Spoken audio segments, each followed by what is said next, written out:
जय गुरु संतपति।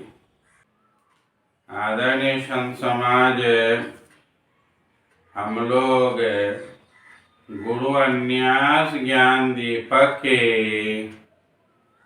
यम खंड का श्रवण कर रहे हैं।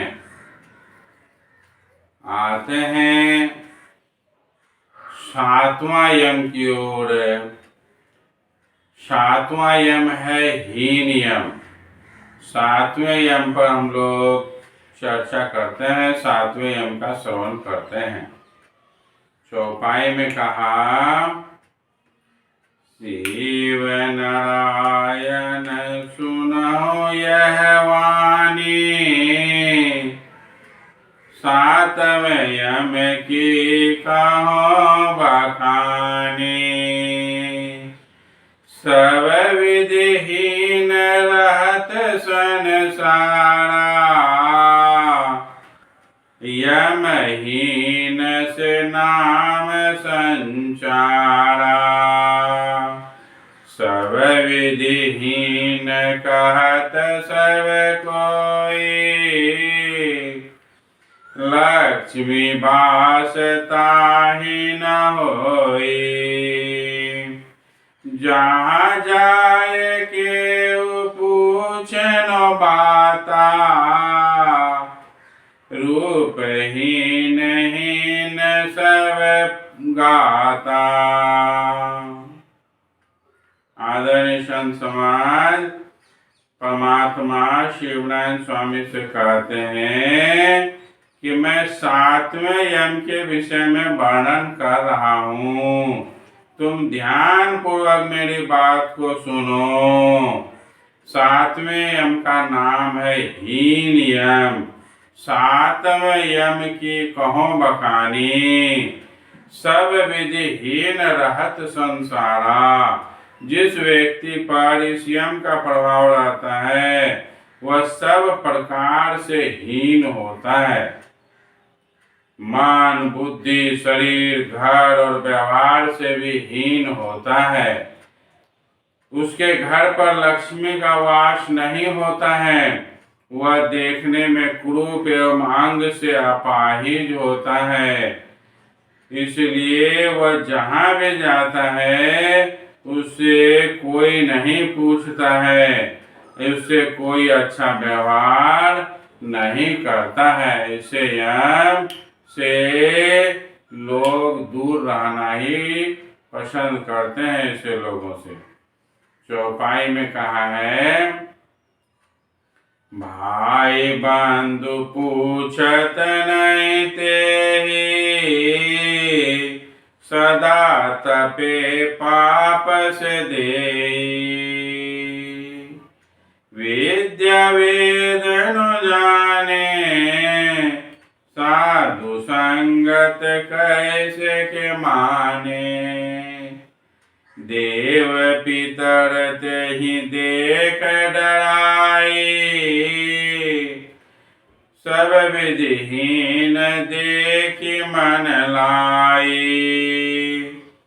निज कामिनी जो देखे पावे, हीन जानी के प्रीति बहुलावे। कहते हैं उसे भाई बंधु कोई नहीं पूछता है, आदर भी नहीं करता है। उसका शरीर पाप से हमेशा व्याकुल रहता है।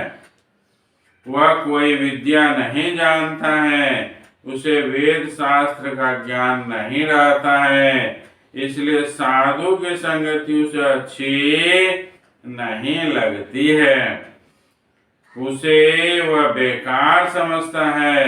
वह देवी देवता एवं पितर को देखकर डरता है। वह बुद्धि, विचार और कर्म हर प्रकार से हीन भावना से ग्रसित रहता है।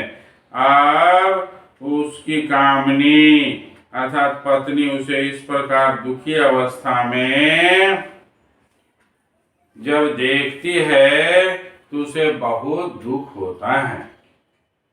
उसके हृदय में पति के प्रति श्रद्धा प्रेम उमड़ आता है। वह अपने प्रेम एवं अच्छे व्यवहार से उसका दुख दूर करने का प्रयास करती है। पति चाहे जैसा भी हो, पत्नी उसे प्रसन्न करने के प्रयास में ही रहती है। यह अच्छे पत्नी का गुण है। चौपाई में है, पतिव्रतानो आन शनेहि, हीन जानि भल लागत ते। प्रकट कहूँ तो जानो न कोई, बलि विधि कामिनी जानत सोई।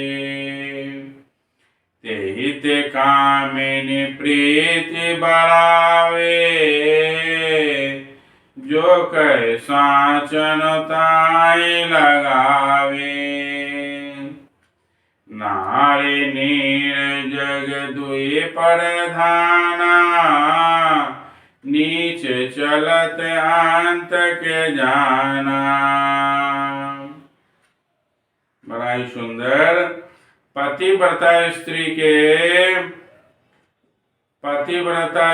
का पति कितना भी दीनहीन क्रूप क्यों न हो, वह पति से ही प्रेम करती है, किसी दूसरे से प्रेम नहीं करती है। पति की हीन अवस्था देखकर उसे बड़ी दया आती है। बड़ी अच्छी बात है पत्नी को अपने पति के व्यवहार को सुधार कर भी उसी में खुश रहना चाहिए। अन्य दूसरे तीसरे पुरुष के फेरे में नहीं रहना चाहिए। पत्नी पति के आंतरिक बात को समझती है। वह प्रकट रूप से इस विषय में किसी से कुछ नहीं कहती है। अगर कोई उसके पति के संबंध में कुछ कहता है तो वह उस पर ध्यान नहीं देती है और पति की ओर और अधिक प्रेम बढ़ाती है। नारी और नीर अर्थात पानी संसार में दोनों प्रधान हैं। जब दोनों की गति निम्न दिशा में की ओर हो जाती है तो दोनों का अंत पाना कठिन हो जाता है। बहुत ही सुंदर बात कही गई है। नारी जब निम्न दिशामुखी हो जाए अर्थात अपना गति नीचे की ओर कर ले, बुराई की ओर चल जाए तो उससे फिर सकना कठिन है। वह अपना तो अधोगति करेगी ही, लेकिन और को भी साथ में लेकर डूबेगी। कहते हैं नारी अर्थात स्त्री और जल का प्रमुख गुण नीचे की ओर जाना है। पानी जब नीचे की ओर बहता है तो वह कहाँ जाकर रुके, कहना कठिन है।